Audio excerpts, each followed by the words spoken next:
All right, it's time to hear the roar of a full force neutral attack from J2G Eni. All right. Let's see it. Let's see it here. Game 1 Winners round of Winners Round 2. Game 1 is the first streamed match of this SDI. I'm excited. Steffen, we're going straight Pika and PT. No messing around like they've done before. I think both these guys really want to actually place well.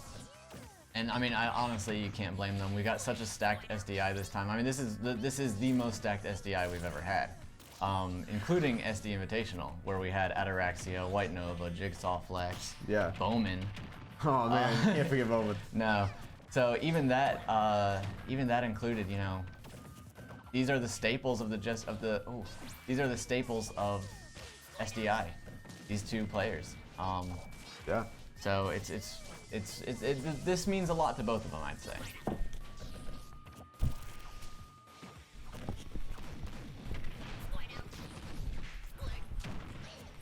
Oh, sorry, my dog was chewing on an Ogala plush. Good boy. So, yeah. So far, just a lot of back and forth. Eni definitely here at the disadvantage so far, but he's got the Ivy switch in, which I think we can agree is probably his most proficient Pokemon. Yeah. Although he gets a lot off of every one of those Pokemon. He's very, very good at keeping up. Honestly, being a threat to a small character like Pikachu with Charizard, who most people might want to think that Charizard's just combo fodder for Pikachu, but the way Eni can work him. Yeah, the way Eni works him, he really definitely puts in the work there. Absolutely, and Eni almost taking an early stock loss there. Couldn't get the 2-frame. I think that was a regrab, but I'm not sure. Oh, what a poor up B. Luckily managed to move his way to ledge, get that little bit of vulnerability. And I was thinking we were going to see an up throw, but I know that's too early to kill. So might be looking for the DI mix-up on the throw. Now I don't want to say anything that might be wrong there, but that looked like the startup on Flare Blitz before he got Thunderbolt. It kind of did. It kind of did. Boy, I hope it wasn't, because that's a bad idea.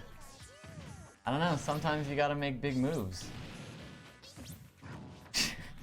Steffen not expecting that first Fire Blast or Fire Flamethrower to hit.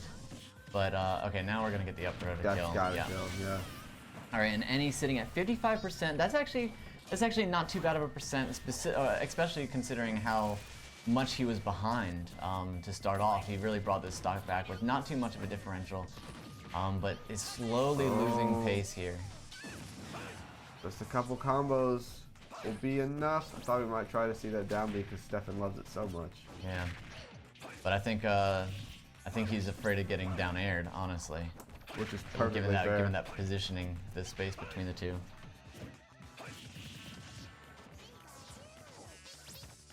Eni knows how to use every tool that Ivysaur has, but the down air is obviously like the one that everyone talks about is the most ridiculous tool of Ivysaur.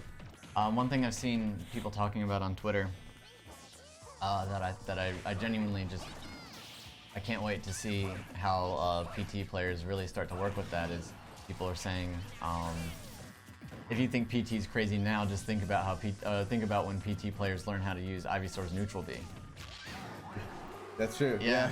And it's something that you kind of think now and again, and then you think, oh, that move's actually useless, considering you almost never see it. But even then, I'm wondering if we can see PT players really start to pick up on that. Well, the major problem I think that almost every character has is that the game is just not quite that old yet. I mean, with Melee, you're gonna have every character is reaching some optimized point, and I think that in general, Ultimate's gonna get there, but it's made us start to think. Particularly, I've heard some Melee players say that Ultimate has less tech or Ultimate has less to offer. I just don't think it's truly accurate. Meanwhile, Steffen and Eni keeping it pretty real. The problem is, of course, that Eni is very much behind in this first game. Obviously, only the first game of 3.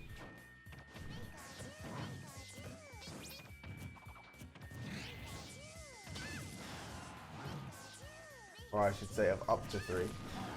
Eni, oh, good DI. Flare Blitz doesn't connect, but does get him back to stage and set him up for that F tilt just to create space.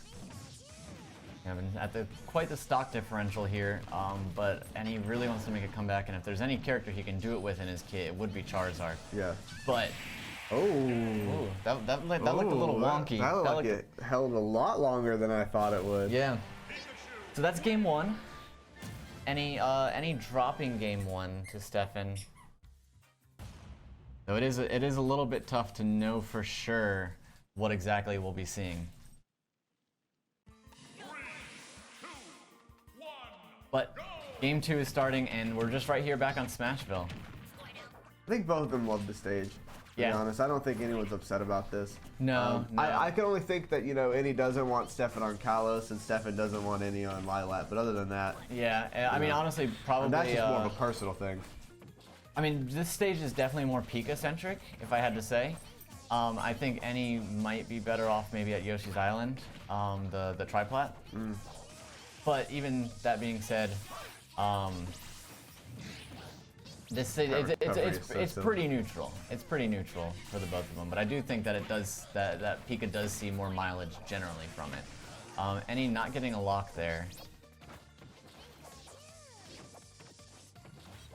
I kind of thought he was going for it, but he kind of pivoted, and I wasn't really sure what he was going for. Nobody's getting anything in the way of the carry aways of both Squidward and... I straight up said Squidward. Did you say Squidward? that Squirtle. Yo, please, can Squidward get in here and have a fucking fair to fair combo?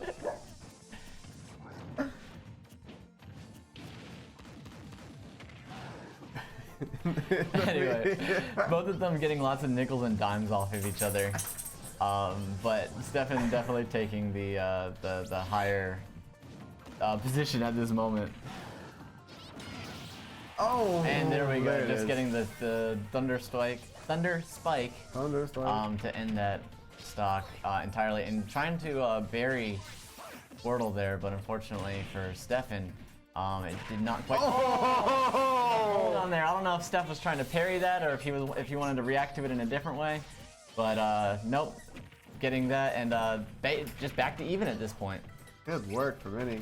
And now it looks like Eni, albeit small, starting to finally, I think for the first time since their set's begun, have the percentage advantage. Yeah, and the momentum.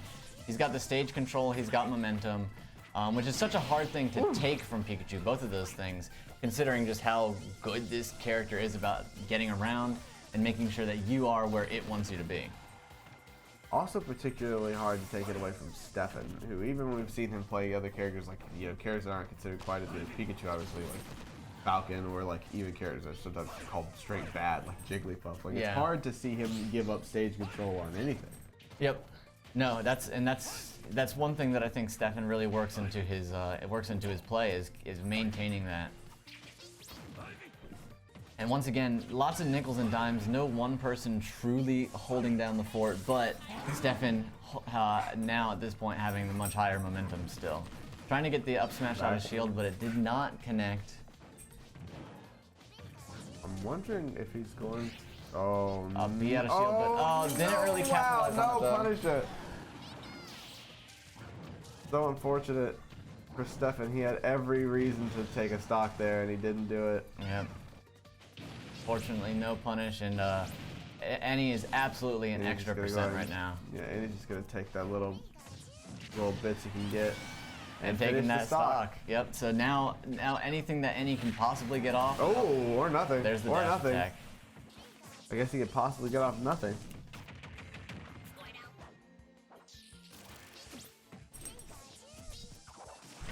Here we see the switch back into Squidward. Yeah, it's back into Squidward. And the boys just back at even. This is just, once again, something that we just keep seeing is they just keep going back and forth.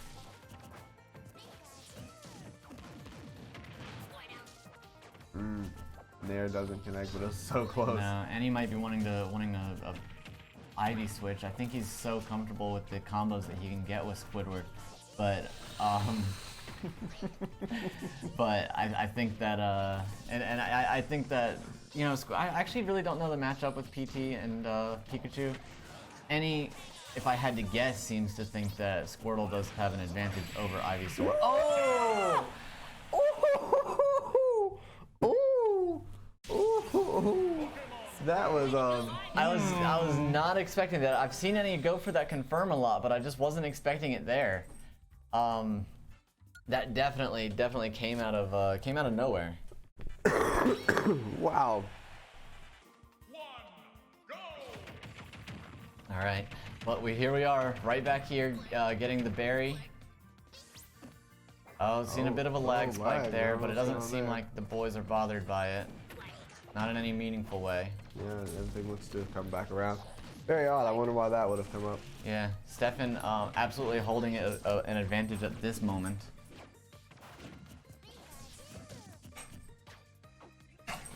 Both of those tiny boys with tiny arms trying to grab each other from much further away than they possibly could muster. Way too far away. I loved it too, the little grab of the Squirtle being like, yeah, I got it. Don't worry about it. Steffen wants to gain an advantage.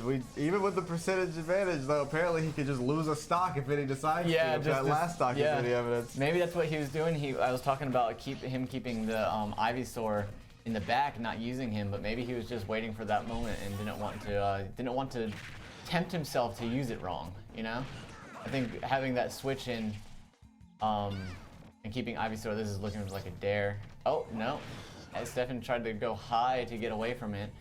With that Pika privilege, and he wasn't ready to react. I honestly think Eni was also very afraid of the down B. He had been, every time Steffen had popped under the stage up to this point, he'd thrown the down B to Shark. And, I thought for sure that would be it, man. And I feel like that's just like that's all you could expect.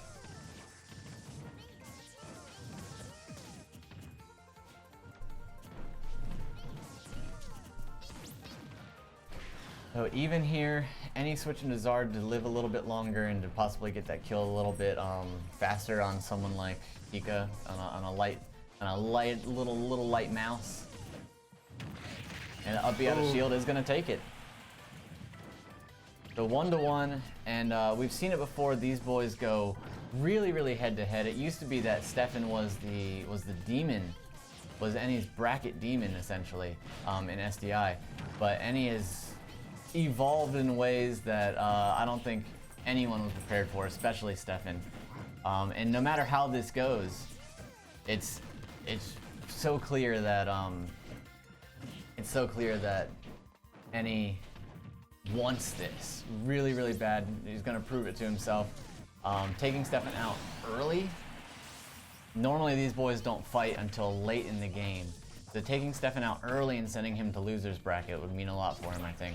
And he got the 2-frame there, and he's definitely with the percent advantage, a fairly strong one at that. Nothing that Pika can't get with a few mix-ups and loops. But Eni does know how to avoid those in a lot of instances. But as I'm saying that, you know, commentators curse, as they say. Steffen has just brought it right back to even. Yep. Eni trying to nair there. Every time they go down that low, I just think that's a stock for somebody. And yeah. It just doesn't ever turn out to be.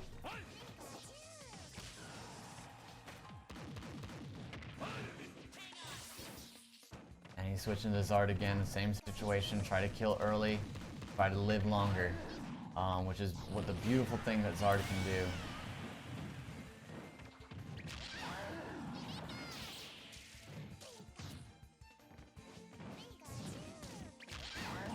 Eni taking that stock, but then Steph getting that lightning lock. I don't really know if there's probably a contrived Pika phrase for that, but but getting the T jolt.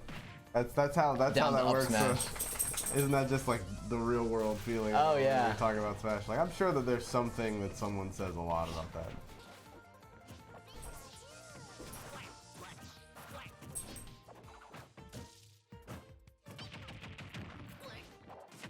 And Steffen at the disadvantage, but we've seen this before. Yeah, in the last game, the last stock, we saw this. We saw the disadvantage go to Eni, and then Eni still end up taking it.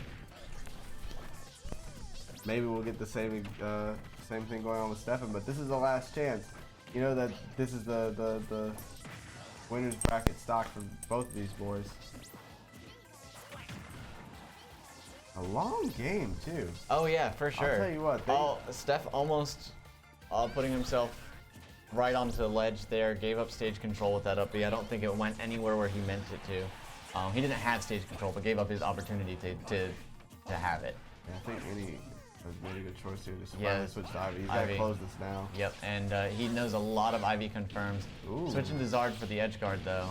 For the flame, the two flame. Didn't really connect.